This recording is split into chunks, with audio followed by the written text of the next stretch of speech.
Assalamualaikum warahmatullahi wabarakatuh. Perkenalkan, nama saya Ita Angela Grise dengan NIM 22306017, Prodi S1 Ilmu Keperawatan, Sekolah Tinggi Ilmu Kesehatan Makassar. Jadi teman-teman, di sini saya akan menjelaskan tentang pathway penyakit kelompok saya, yaitu pathway rheumatoid arthritis. Langsung saja simak video di bawah ini. Baik teman-teman, gambar yang di atas yang saya paparkan adalah pathway proses terjadinya penyakit rheumatoid arthritis. Jadi saya akan menjelaskan terkait pathway di atas. Jadi kita akan bahas di tabel bagian kiri. Rheumatoid arthritis itu menyebabkan peradangan atau gangguan fungsional sementara. Nah, pada awalnya terjadi peradangan sinovial akibat respon imun yang tidak normal.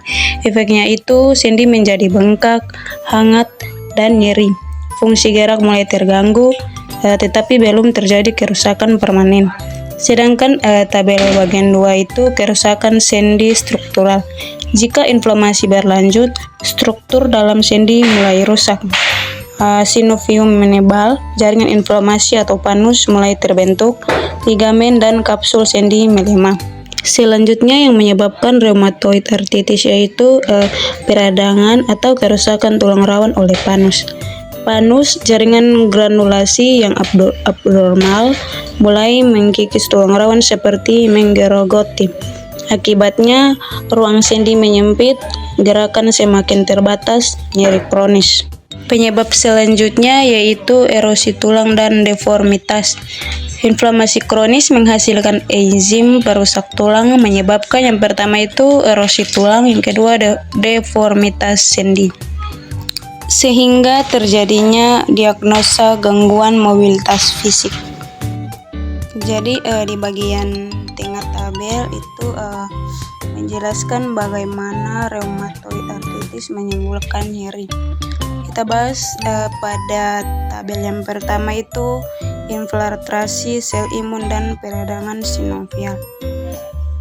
Selanjutnya di bagian tabel 2 itu yang menyebabkan rheumatoid arthritis yaitu pelepasan mediator nyeri.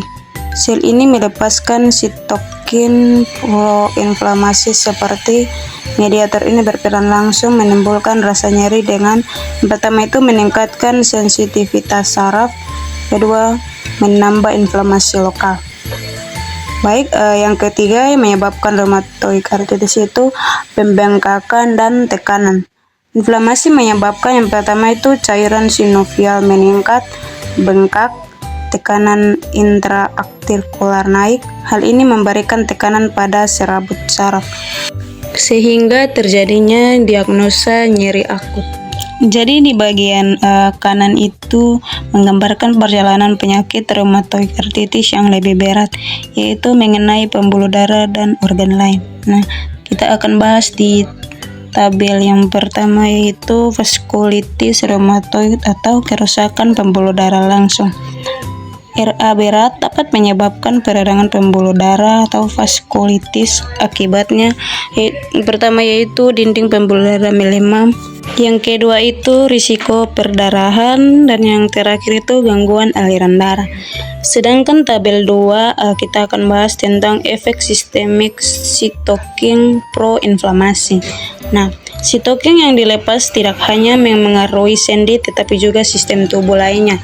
Contohnya seperti demam, kelelahan ekstrim, anemia, penyakit kronis, penurunan nafsu makan, dan yang terakhir gangguan metabolik. Sehingga diagnosa yang bisa diambil dari tabel di atas adalah perfusi perifer tidak efektif.